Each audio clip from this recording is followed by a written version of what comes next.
Hello, Kristen. Thank you for taking some time to chat with me today. I have heard through the grapevine and many good things about Murder She Told, your podcast telling true crime stories. And the listeners have told me that you did a fantastic episode on Danielle Bertolini, who has been requested by several of our listeners that we cover her case. And so I'm so glad that, Kristen, you were able to sit down and chat with me today to teach me and inform me and the rest of us about this missing persons case. Yeah, thank you so much for having me. I'm very excited to be here. And I'm also happy to hear that people are requesting her story. This is probably the most personal story that I've covered and I've become invested in since starting Murder She Told. So I'm a big advocate for it. And I'm happy to talk with somebody else who is as well. In March, you did some episodes titled Murder Mountain. And it looks like Murder Mountain, your story, has been centered around a couple of things. One, the missing persons case of Danielle Bertolini, but also the Humboldt Five. Did I get that right? Yeah, so Danielle is one of the Humboldt Missing Five. That's what they were initially called. It's five women. I didn't really dig too deep into their cases on my episode because it was mostly just focused on Danielle. But it was originally called the Humboldt Missing Five. And then Danielle Bertolini and Sheila Franks's remains were found. So now it's mostly known as the Humboldt County Five. Okay, so tell us, you have a direct connection to Danielle. Is that correct? Yes. So tell me a little bit about that.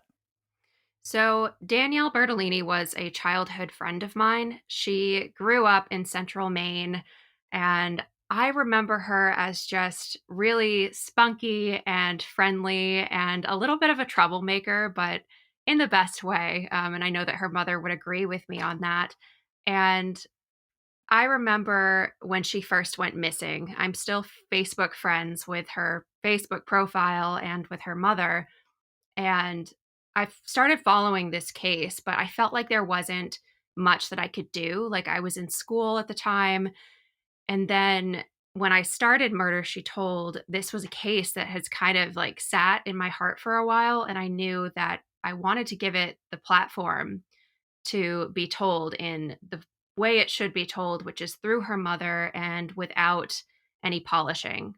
But yeah, so she was a childhood friend and she grew up in central Maine. And this is a story that you don't really hear about, especially around here. So So she moved out to California, and how long is she in California before we find out that now we have a missing persons case? So she moved out to California in 2010.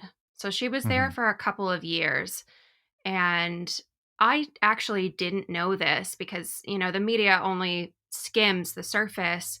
I didn't know that Danielle had went through something traumatic to get her out to California in the first place.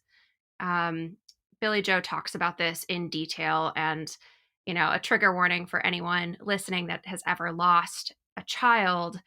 In 2010, Danielle found that she was pregnant and she was about 6.5 months along when they did the first ultrasound.